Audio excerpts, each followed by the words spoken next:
Bismillahirrahmanirrahim. Assalamualaikum warahmatullahi wabarakatuh. Masih semangat ya ibu-ibu? Dari pagi berangkat sampai sore masih semangat? Masya Allah. Mudah-mudahan capeknya hari ini dihitung pahala di sisi Allah Subhanahu wa Ta'ala. Iya.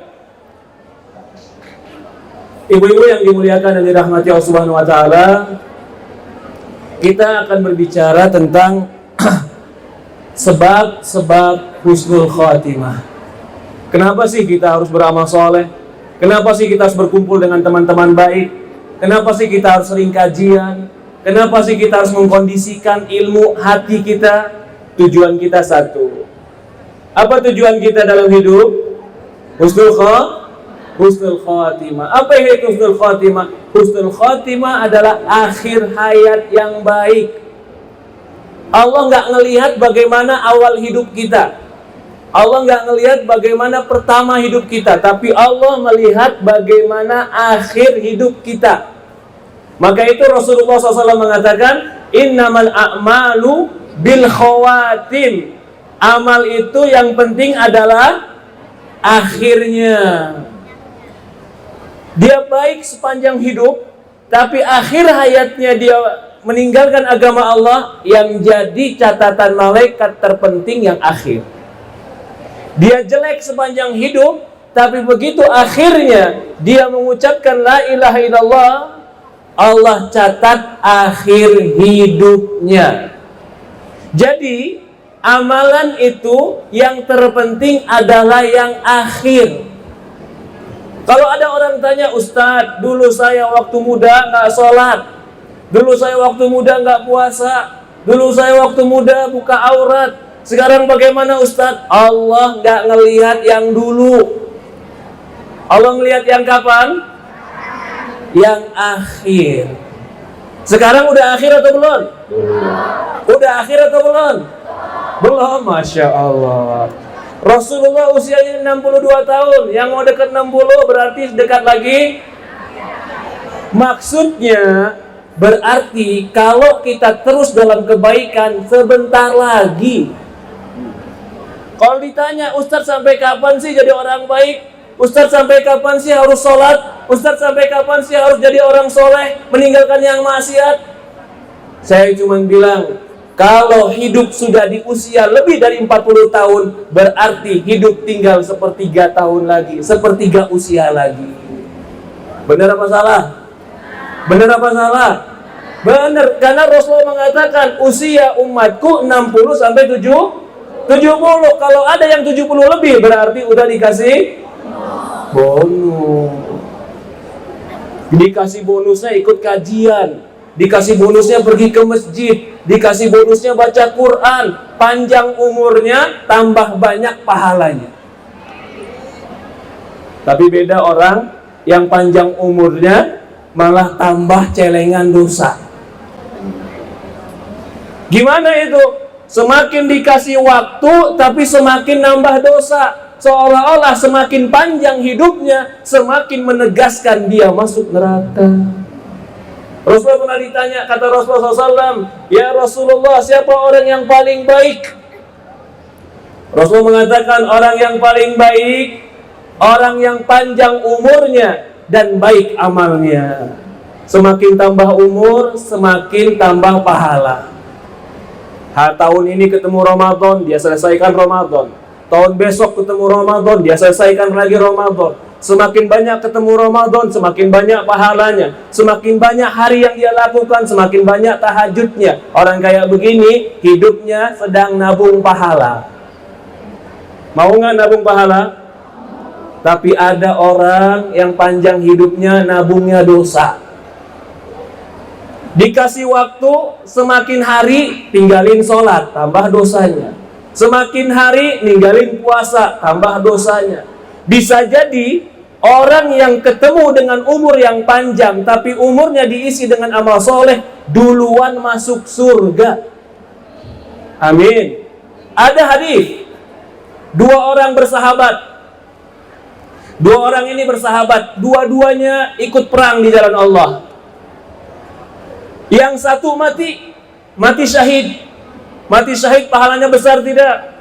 Husnul khotimah tidak? Masuk surga tidak? Yang satu mati syahid masuk surga. Yang satu pulang ke rumah nggak mati syahid, masih hidup beberapa tahun, 3 tahun hidup. Lalu di tahun ketiga dia sakit, tidak ikut perang tapi matinya sakit di atas tempat tidurnya. Lalu ada sahabat yang lain mimpi, ternyata yang duluan masuk surga yang meninggal karena sakit, bukan meninggal karena perang. Datang ini sahabat ke Rasulullah, tanya, "Ya Rasulullah, aku mimpi 2 orang ini, yang satu kan mati syahid perang, yang satu sakit. Tapi kenapa yang sakit masuk duluan surga daripada yang syahid?" Rasulullah bilang, "Bukankah yang kedua, yang mati syahid, yang mati sakit itu, dia tambah umurnya, berarti tambah puasanya, tambah sholatnya, tambah sedekahnya, tambah amalnya." Benar ya Rasulullah, karena yang pertama sudah berhenti dengan syahidnya, maka karena tambah umurnya dengan kebaikan, dia dimasukkan surga lebih dahulu. Jadi orang yang dipanjangkan umur tapi umurnya untuk amal soleh, bisa jadi dimasukkan surga lebih dulu oleh Allah Subhanahu wa Ta'ala. Dalam sebuah hadis, Rasulullah SAW bersabda, "Innallaha idza ahabba 'abdan ista'malah." Kata Rasulullah SAW, Allah jika mencintai seorang hamba, Allah akan ista'malah, Allah akan manfaatkan dia. Maka para sahabat bertanya, "Ya Rasulullah, kaifa yasta'miluh?" Ya Rasulullah, bagaimana Allah memanfaatkan dia? Kata Rasulullah, "Yuwaffiqu bi'amali shalah qabla mautihi." Allah berikan dia taufik beramal soleh sebelum dia mati. Jadi kalau kita di akhir-akhir, di usia kita, di waktu kita dikasih taufik sama Allah, bertemu dengan orang soleh, bertemu dengan majelis ilmu, senang ibadah, senang kajian, senang Quran, itu ciri Allah pengen kita husnul khatimah. Amin ya rabbal alamin. Tapi sekarang pertanyaannya, Ustadz, kan ada orang yang sepanjang hidupnya beramal, tapi akhir hayatnya meninggal, masuk neraka. Sepanjang hidupnya beramal soleh, sampai orang menganggap dia akan masuk surga, tapi ternyata ketika dia meninggal, dia masuk neraka. Pernah dengar hadisnya? Ada juga orang yang sepanjang hidupnya beramal jelek, tapi akhir hayatnya ternyata dia beramal baik, Allah masukkan surga. Nah, bagaimana memahami hadis ini? Ada orang, rajulun bi'amalin min ahmali ahli jannah hatta yakuna bainahu wa bainaha ila dhira. Ada orang yang beramal dengan amalan penghuni surga, sampai antara dia dan surga cuma 1 hasta. 1 hasta itu segini. Jadi kalau begini saja, dia langsung buka pintu surga. Orang melihat dia soleh, tapi ternyata dituliskan di takdir untuk dia, dia beramal dengan amalan penghuni neraka, masuklah dia dalam neraka. Nah, kalau ditanya, Ustadz, ini bagaimana memahami hadisnya? 1, pahami, bisa jadi orang yang terus kelihatan beramal soleh, tapi di akhirnya dia beramal jelek dan dia mati dengan kejelekan. 1 sebab. Ada yang tahu apa sebabnya? Orang semua lihat dia kayak amal soleh, tapi ketika dia mau meninggal, dia gak beramal soleh. Niat dia, niat ikhlas. Selama ini dia beramal soleh, rupanya cuma untuk dilihat orang. Begitu akhir hayatnya, Allah nampakkan niatnya, yang terjadi niatnya. Ada kisah seorang, ini kisah nyata. Orang, kalau orang melihat dia guru ngaji. Bahkan di kampung, 1 kampung semuanya anak-anak kecil murid dia. Bahkan ibu dari anak-anak itu murid dia. 2 generasi dia ajarin ngaji. Orang tahunya dia guru ngaji. Masya Allah. Tapi ternyata di akhir hayatnya Allah uji dia dengan penyakit paru-paru, sesak napas, batuk karena perokok berat. Apa yang terjadi? Dia nggak sabar dengan penyakitnya, dia hampir bunuh dirinya. Akhirnya sama keluarga dan anak-anaknya dimasukkan ruangan, disterilkan, jangan ada benda yang membahayakan dia. Apa yang terjadi? Ternyata di akhir hayatnya dia marah sama Allah gara-gara Allah kasih penyakit, dia nggak mau sholat. Marah gara-gara Allah kasih sakit, dia nggak mau sholat. Akhirnya dia meninggal dalam keadaan nggak mau sholat. Lalu kalau ditanya, Ustadz gimana? Ini kan sepanjang hidup dia ngajarin ngaji. Iya, itu dohirnya, tapi kita nggak tahu batinnya. Ngajar ngaji kenapa? Pengen dunia, pengen harta, pengen dipuji orang, pengen dihormati orang, Allahu alam. Tapi akhir hayatnya Allah nampakkan dia gak mau sholat. Apa yang menjadi pelajaran kita? Yang menjadi pelajaran kita, maka kalau beramal, ikhlaskan niat. Ya Allah, aku berharap surgamu. Ya Allah, aku berharap husnul khatimah. Niatkan kita kalau beramal murni karena Allah. Karena amal banyak tapi tidak ikhlas karena Allah, Allah jadikan debu yang berterbangan. Amal sedikit tapi ikhlas karena Allah, Allah jadikan amal itu bisa jadi sebab masuk dalam surga. Poin pertama, ya, poin pertama, oke. Poin pertama, kalau begitu, agar kita husnul khotimah, poin pertama, ikhlaskan semua amal karena Allah. Coba pakai dibaca. Ikhlaskan semua amal karena Allah. Salat kita karena Allah. Puasa kita karena Allah. Kita ikut kajian karena Allah. Kita berteman karena Allah. Inna salati wa nusuki wa mahyaya wa mamati lillahi rabbil alamin la syarikalah. Katakanlah salatku, inna salati wa nusuki, ibadahku, wa mahyaya, hidupku, wa mamati, matiku, lillahi rabbil alamin. Jadikan hidup kita untuk Allah. Ini sebab husnul khatimah. Yang pertama ini kita bilang, mau husnul khatimah, perbaiki hati dalam amal. Mau husnul khatimah, ikhlaskan diri dalam amal. Kalau amalnya tidak ikhlas, walaupun dilihat orang baik, di akhirnya Allah akan nampakkan ketidakbaikan. Yang kedua, di antara sebab husnul khatimah, innal ladzina qalu rabbuna Allah tsumma istaqamu tatanazal 'alaihimul malaikah. Sesungguhnya orang-orang yang mengatakan innal ladzina qalu rabbuna Allah, Rabb kami adalah Allah, tsumma istaqamu, kemudian istiqomah, sabar, terus dalam kebaikan, terus dalam ketaatan, terus dalam amal soleh. Amal soleh itu perlu diperjuangkan. Amal soleh itu perlu dipertahankan, istiqomah. Kalau dia istiqomah, tatanazal alaihimul malaikah. Ketika dia meninggal, malaikat turun kepada dia. Apa kata malaikat? Fala takhafu wala tahzanu. Jangan takut, jangan sedih. Wa abshiru bil jannah. Kamu akan dimasukkan surga.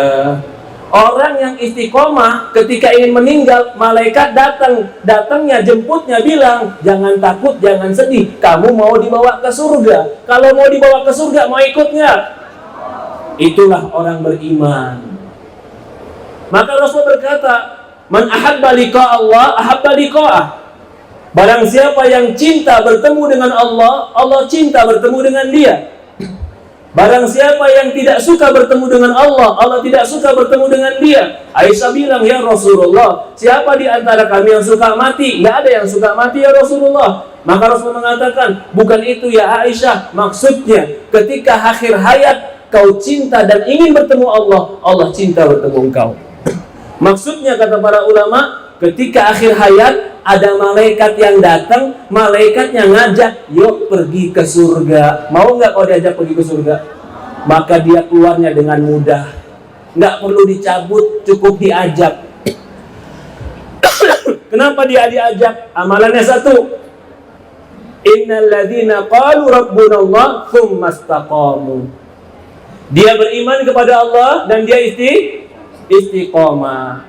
Beda dengan orang yang tidak beriman. Datang malaikat, datang ke dia juga, turun sama malaikat maut. Tapi malaikat maut bilang, ayo keluar. Keluarnya kemana? Ke neraka. Ada yang mau ikut?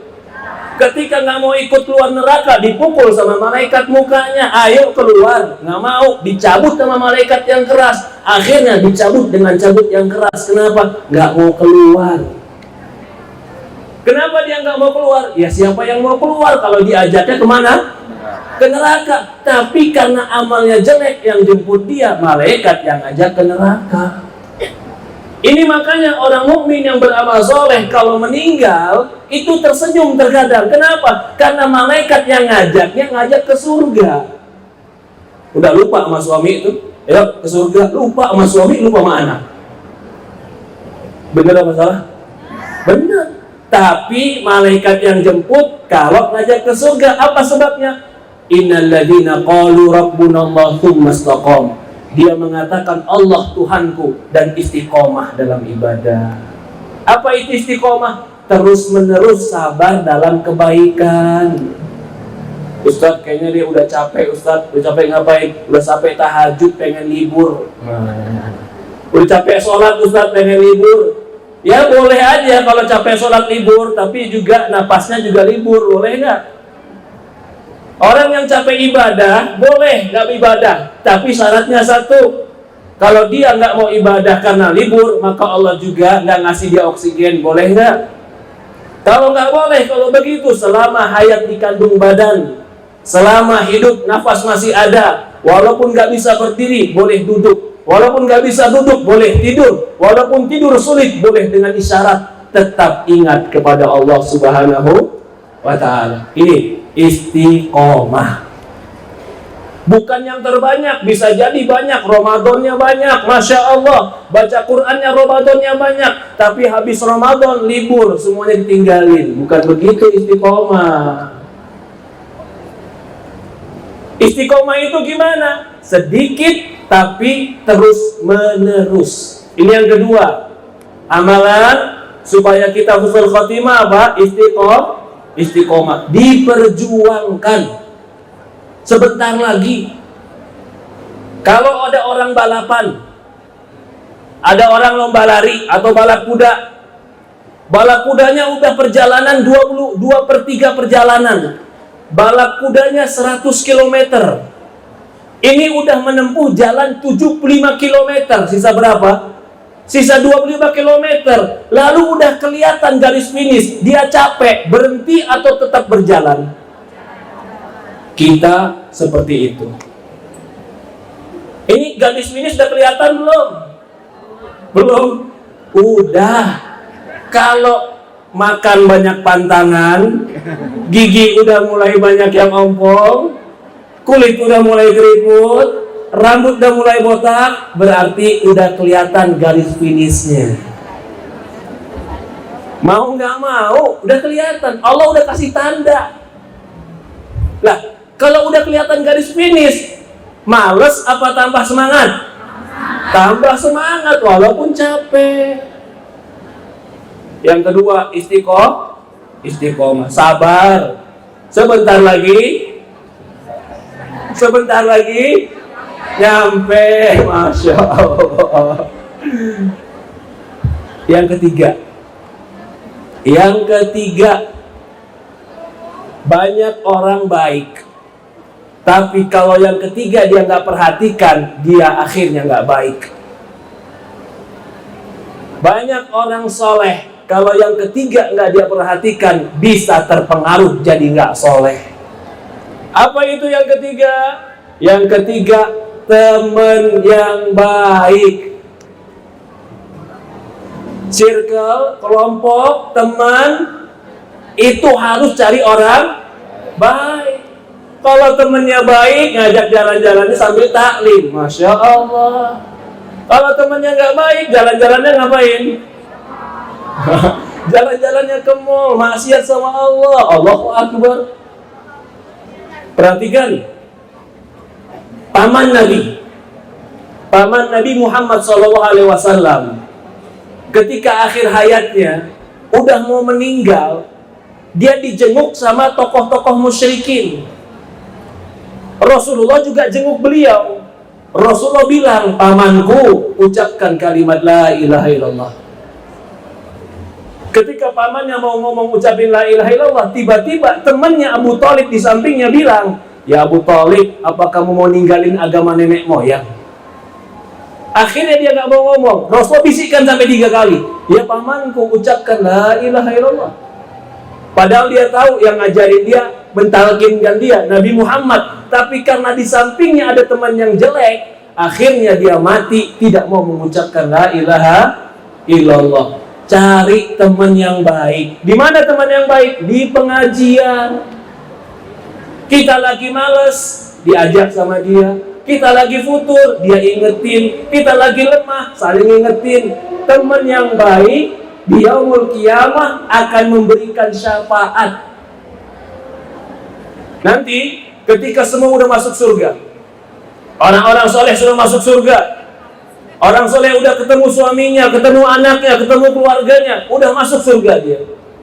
Tapi begitu dia masuk surga, kayaknya ada yang kurang. Apa nih yang kurang? Dia ingat-ingat, apa ini yang kurang? Oh, yang kurang ternyata temanku. Keluarga semua udah komplit, tapi teman belum ada. Yang biasa kajian, yang biasa pergi bareng, yang biasa ibadah bareng, gak ada. Dia bilang sama Allah, ya Allah, temanku mana yang biasa sama aku beramal soleh?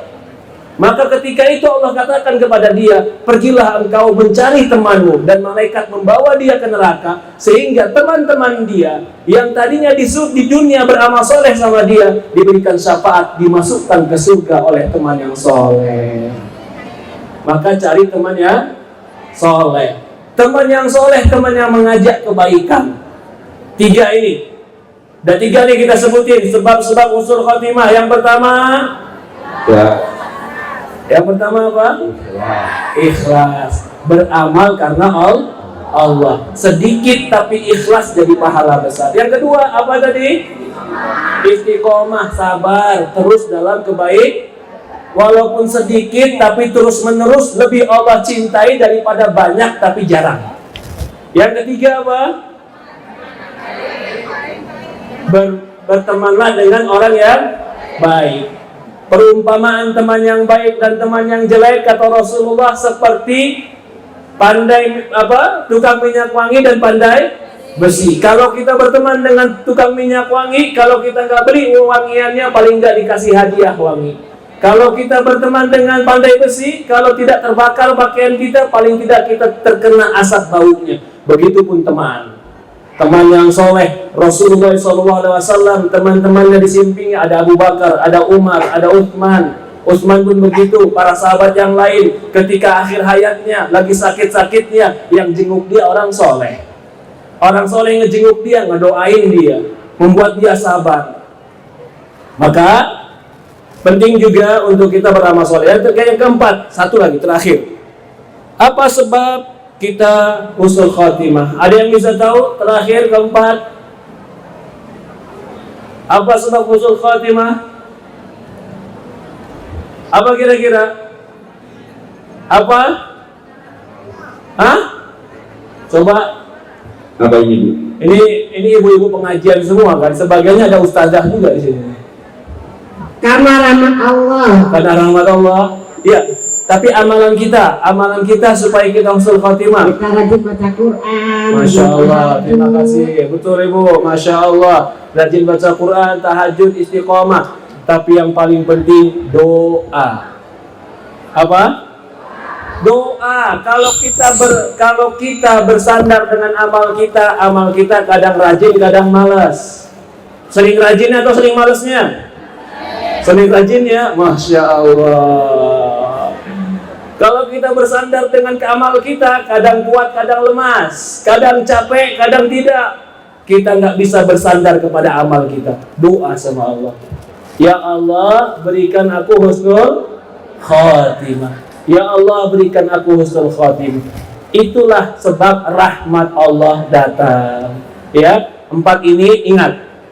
Ikhlaskan niat dalam beramal, istiqomah dalam beramal, cari teman yang baik, dan banyak berdoa. Mudah-mudahan ini sebab kita dapat husnul khatimah. Allah. Ya. Baik, setelah dengar kajian tadi kayaknya kita sepakat yang pertama kita lakukan adalah bertobat. Iya nggak sih, Bu? Setuju ya? Bertobat.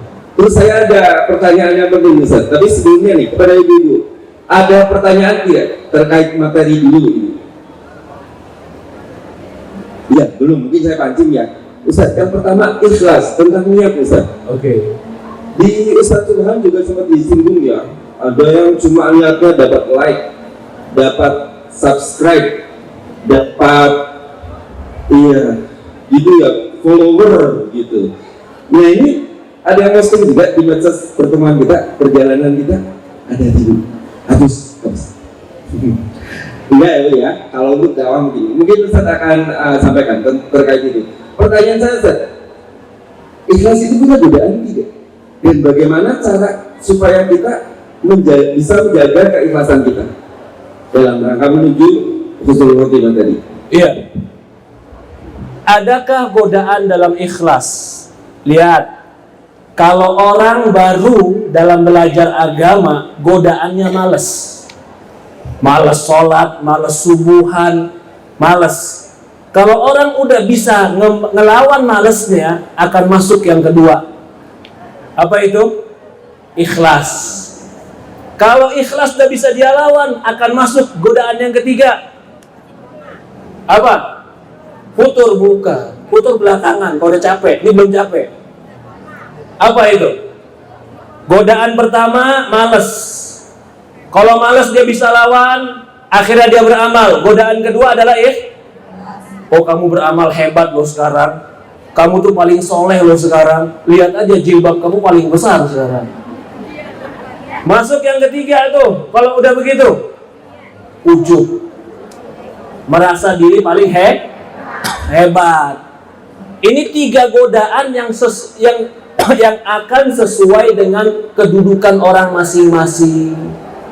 Kalau dia masih sangat dasar, godaannya cuman males, ngantuk, capek, akhirnya dia tinggalin ibadah.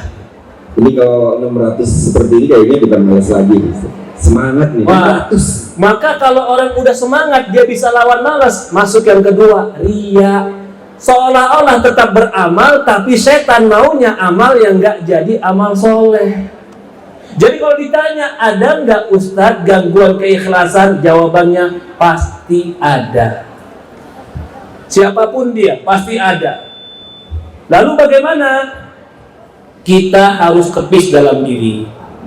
Ditanya tadi, bagaimana tipsnya agar kita ikhlas? Kuatkan tekad bahwasannya kita mencari ridho Allah. Jangan peduli pujian manusia. Jangan peduli sanjungan manusia. Disanjung, alhamdulillah. Nggak disanjung? Pengen cari sanjung? Enggak. Nggak disanjung, biarin alhamdulillah. Nggak disanjung, yang penting diridhoin oleh Allah. Jangan cari ridho manusia. Kalau Allah ridho, manusia nggak ridho. Ridho siapa yang kita cari? Ridho siapa yang kita cari? Allah. Kalau Allah, manusia ridho, tapi Allah nggak ridho, boleh nggak kita lakukan? Nggak boleh. Itu salah satu tips agar kita ikhlas. Jadi, kalau ditanya bagaimana tipsnya Ustaz? Apakah ada gangguan dalam ikhlas? Ada.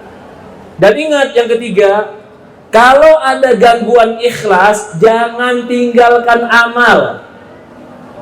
Dia mau sedekah, kelihatan sama temannya. Lalu setan bilang, udah kamu gak usah sedekah, nanti kamu gak ikhlas. Akhirnya gak sedekah. Itu nggak boleh. Kata para ulama, orang yang meninggalkan amal karena takut riya, padahal dia sudah masuk riya. Jadi tetap beramal dan lawan hati. Tidak, saya mencari ridho Allah. Jangan berhenti dalam beramal. Semua manusia, siapapun dia, pasti akan ada di dalam batinnya pertikaian antara keridhaan Allah dan juga kesenangan untuk dipuji manusia. Allah. Masya Allah. Ustaz, ini dari rumah kita udah semangat, udah ikhlas Ustaz, udah ikhlas berangkat Abuja tur ke Bogor. Oh, ternyata selama perjalanan kita baru tahu mau ke puncak, terselip tuh lihat sambil refreshing aja gitu. Oke. Jadi ada kayak apa ya yang gonceng gitu. Itu gimana Ustaz? Oke. Ingat ya, kita ini sekarang perjalanannya apa ini? Perjalanan dakwah sekalian jalan-jalan. Ini kan bukan ibadah murni, maaf. Beda kalau sama umroh sama haji. Umroh sama haji itu apa? Ibadah murni. Kalau ibadah murni maka menjaga keikhlasannya lebih. Tapi kalau sekarang ini kan sebenarnya kita jalan-jalan tapi kita selipkan manfaat. Tetap ingat Allah. Jadi di bidang ibadah murni bukan Ustadz, bukan. Ini hukum asalnya jalan-jalan boleh, siyahah, apa itu? Tamasya. Tapi agar tamasyanya bermanfaat dikasih ceramah. Lalu gimana Ustadz ketika tamasyanya saya tujuannya tamasya? Ya boleh. Tapi kalau nggak tujuannya Allah, rugi. Capeknya sama, bayarnya sama, waktunya sama, pahalanya beda. Tapi kalau dia pergi tamasyanya karena Allah, sekalian ketemu orang-orang soleh insya Allah. Sekalian dengar kajian insya Allah. Sekalian pengen lihat pondok pesantren insya Allah. Tamasyanya dapat, niatnya dapat, pahalanya dapat. Ibu mau yang mana? Capeknya sama, uangnya sama, tapi pahalanya beda. Mau yang mana? Mau yang pahalanya karena Allah. Tamasyanya dapat, pahalanya dapat. Ya, jadi tetap di hati tujuannya adalah paling tidak mencari ilmu, paling tidak tujuannya berkumpul dengan orang-orang baik, seperti itu. Nah, ibu-ibu silakan kalau ada pertanyaan nih, udah beberapa pertanyaan dari saya, barangkali kemudian memantik pertanyaan. G5 ya, silakan ada yang bertanya? Ya, ibu. Belum. Yang lain? Ini nih, ketua, jadi ya. ketua geng 5. Ketua G5.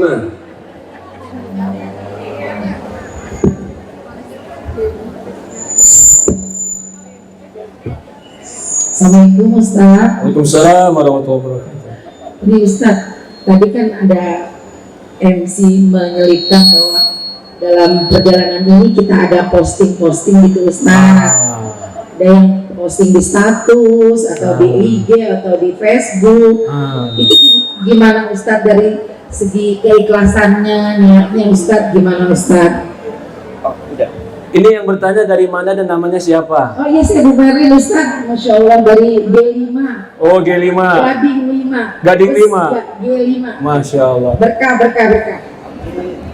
Pertanyaannya ada yang posting-posting, boleh atau enggak Ustaz?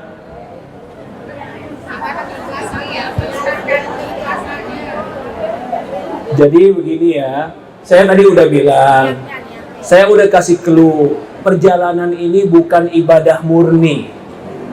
Beda tidak dengan haji sama umroh? Haji sama umroh jelas perginya mau menjadi tamu Allah. Kalau ini perginya untuk refreshing sekalian kajian.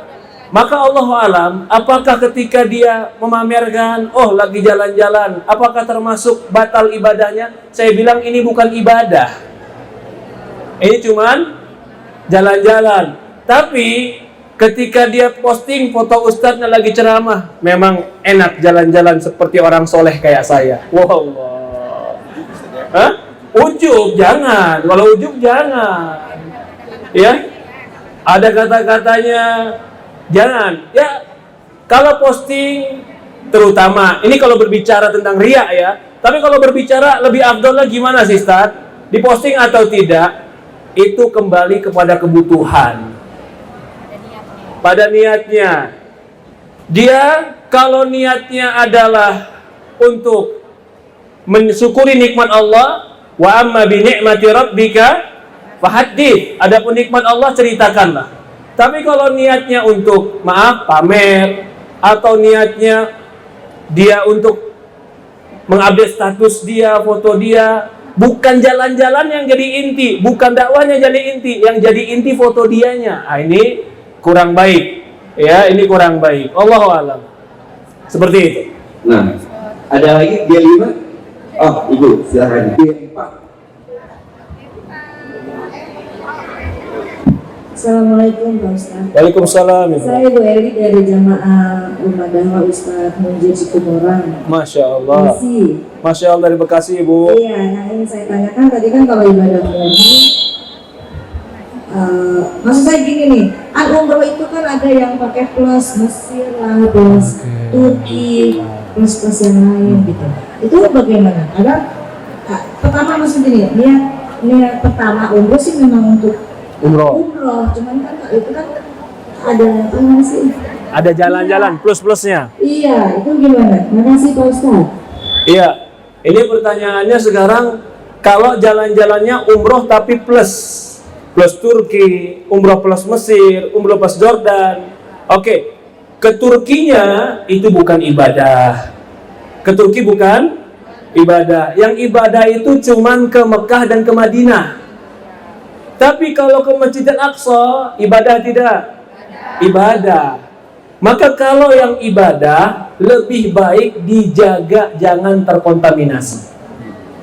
Yang ibadahnya, ya, lagi di Raudhah nangis, distatusin, alhamdulillah bisa nangis di Raudhah. Jangan. Itu tadinya doa udah mau naik ke langit, begitu sampai langit, ada yang baca statusnya, turun tuh doa, nggak jadi. Tadinya Allah hampir Allah kabulkan, ternyata dia nggak jaga hati, Allah nggak terima. Jangan. Tapi kalau Turki jalan-jalan, ya itu bukan ibadah, itu tamasya, Allah alam, seperti itu. Demikian Bu Eli. Tapi kalau misalnya kita umroh, pilih paket yang kita ingin tamasyanya ke suatu tempat gitu. Misalnya, saya ke Mesir udah. Kayaknya bulan Juli aja deh nanti yang ada ke Turkinya. Jadi akhirnya kita pilih paket umroh tersebut gitu. Iya. Akhirnya memilih paket-paket umroh yang ada plusnya. Sebenarnya kalau dia pergi dengan mahramnya, dengan kelompok yang aman, dan di tujuannya pun negara yang aman, tidak terkontaminasi dengan kemaksiatan, hukum asalnya berjalan-jalan itu boleh. Tapi kalau ya ini sebagian orang pergi ke Turki yang laki-laki, ternyata di Turki habis umroh udah bagus nih imannya umroh, begitu sampai Turki, orang di Turki banyak yang buka-bukaan, kotor lagi imannya. Yang bawa Indonesia bukan keimanan, yang bawa ke Indonesia yang diingat yang di Turki, yang di Mekah dia lupa. Allahu Akbar. Ya, karena memang maaf, negara Turki lebih bebas dari kita, minuman khamr di mana-mana. Minuman khamr banyak, apalagi kalau umpamanya plus Eropa. Kalau berbicara tamasya boleh, tapi kalau berbicara untuk menjaga keimanan itu khawatir kita lemah. Tapi tidak bisa kita katakan haram selama dia ke tempat-tempat yang muslim bersama mahramnya, ya, dan dia tidak melakukan hal-hal yang terlarang. Allah. Baik, ya. Ada satu lagi sebelum menutup pertanyaan, silakan. Iya, nampaknya tidak ada ya. Jadi kita sampai kapan nih beramal soleh nih? Katanya sampai mati. Kalau besok mati berarti ya udah sampai hari ini aja Ustaz ya? Iya. Oke. Cuma perkara mati ini memang kita tidak tahu. Jadi kita senantiasa lakukan 4 hal tadi, penyebab-penyebab sehingga mendatangkan insya Allah husnul khotimah kepada kita. Baik, Ustaz sebagai closing statement Ustaz. Ada pertanyaan, mohon maaf. Iya.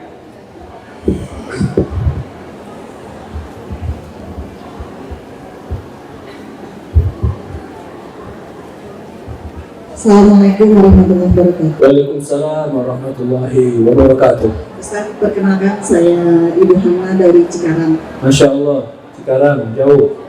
Hayatullah Ibu Hana. Apa Ustaz, anak yang bertanya, anak punya orang tua saat ini sedang sakit. Semoga Allah sembuhkan. Amin, Allahumma. Sedang sakit dan kalau usia saat ini sudah 82. Masya Allah. Yang anak ingin tanyakan berkaitan dengan tema hari ini yang Husnul Khotimah. Anak ingin sekali meraih itu untuk orang tua anak sebagai bukti tanda anak cinta kepada orang tua anak. Ya, Masya Allah. Bakti kepada orang tua. Bakti kepada orang tua. Ustaz, boleh berikan kepada anak tips agar sedikit cara anak bagaimana terus bisa menjaga orang tua anak hingga endingnya gitu ya, insya Allah bisa. Iya, Masya Allah. Jazakillah khair. Jazakillah khair. Pertama-tama saya doakan semoga orang tuanya diberikan kesembuhan oleh Allah Subhanahu wa Ta'ala. Ini pertanyaan bagus. Terkadang kita salah menghadapi orang tua yang sakit, sehingga karena kita salah menghadapinya, bukannya kebaikan dia dapat, malah keburukan yang didapat. Yang pertama, ingat, orang sakit itu di sekelilingnya ada malaikat yang selalu mengaminkan. Maka kalau kita di samping orang sakit, jangan berkata kecuali yang baik. Jangan berkata kecuali yang baik. Kalau kita melihat sesuatu yang jelek, tahan mulut, cukup di hati. Jangan ucapan kejelekan. Karena Rasulullah mengatakan kalau orang menjenguk orang sakit, ada doa yang mustajab karena malaikat mengaminkan di situ. Yang kedua, kalau kita sudah tahu ada harus kalimat baik yang keluar, yang kedua selalu husnudzon. Apa itu husnudzon? Berprasangka baik sama Allah. Allah ambil dia kebaikan, Allah hidupkan dia juga kebaikan, tidak ada yang jelek. Husnudzon. Karena dalam sebuah hadis Rasulullah mengatakan, Allah berfirman, ana idza dzana abdi bi, aku tergantung sangkaan hambaku kepadaku. Ketika ada orang yang sedang sakit, terutama tadi di usia 80 tahun, tetap usahakan husnudzon kepada Allah, baik sangka kepada Allah. Apalagi orang mukmin. Orang mukmin sakitnya menggugurkan dosa, letihnya mengangkat derajat. Maka para ulama menyebutkan, kenapa orang mukmin kalau mau meninggal disakitkan dulu? Karena Allah tidak mau dia dihukum di dalam kuburnya, cukup digugurkan dosa dengan sakit. Jadi ketika dia udah sakit, tiba-tiba meninggal, malaikat udah bilang, udah diambil tuh dosanya. Kecuali Nabi Muhammad sakit tidak? Sakit 2 minggu Nabi Muhammad sakit kemudian meninggal. Kalau ditanya Nabi Muhammad sakit gugurkan dosa atau bagaimana Ustaz? Nabi Muhammad sakit bukan gugurkan dosa, tapi ngangkat derajat. Allah pengen dia derajatnya lebih tinggi, maka disakitkan Nabi Muhammad. Yang kedua apa? Husnudzon, baik sangka. Yang pertama tadi jangan ucapan kejelekan di samping orang sakit. Yang kedua baik sangka. Yang ketiga talkinkan. Loh, Ustaz, kalau talkinkan emang dia udah mau mati, Ustaz? Mau mati atau belum mau mati, tapi dia sudah di atas tempat tidur, kita boleh mentalkinkan. Lakinu mautakum la ilaha illallah. Talkinkan orang di antara kalian yang mau meninggal, ucapkan la ilaha illallah. Rasulullah mengatakan dalam hadis lain, man kana akhir kalami la ilaha illallah dakhalal jannah. Barang siapa yang ucapan akhirnya mengucapkan la ilaha illallah, masuk surga. Bagaimana cara mentalkinkan? Mentalkinkan bukan memaksakan. Mentalkinkan itu cukup membisikkan. Bisikan telinganya, la ilaha illallah. Kalau dia sudah bilang, walaupun cuma dia yang dengar, tapi kita lihat lidahnya bergerak, cukup, jangan diulang lagi. Jadi bukan berarti mentalkinkan itu harus akhir ucapannya terus menerus la ilaha illallah. Enggak. Orang kalau sudah mau meninggal, mengucapkan ucapan itu berat. Jadi kita jangan paksakan. Kalau dia sudah kita bisikkan la ilaha illallah, lalu dia ucapkan la ilaha illallah, lidahnya bergerak, cuman dia yang dengar, cukup. Lalu dia nggak bicara apa-apa, cukup, biarkan. Jangan ganggu. Jangan ada anak-anak yang main, jangan ada orang-orang yang ribut, jangan jadi tontonan. Ibu kalau lagi sakit mau nggak ditontonin? Kalau lagi sekarat mau nggak ditontonin? Nggak mau. Orang yang sakit jangan jadi tontonan. Yang masuk lihat dia cuman orang-orang keluarga. Apalagi orang cuman sekedar foto-foto, habis foto dia statusin. Ini orang lagi sakit, jangan. Jaga kehormatan dia. Kenapa tidak boleh orang-orang seperti itu masuk? Karena khawatir dengan masuknya orang-orang tidak berkepentingan, akhirnya yang sakit berkomentar. Keluarin dia. Jangan ribut. Siapa itu?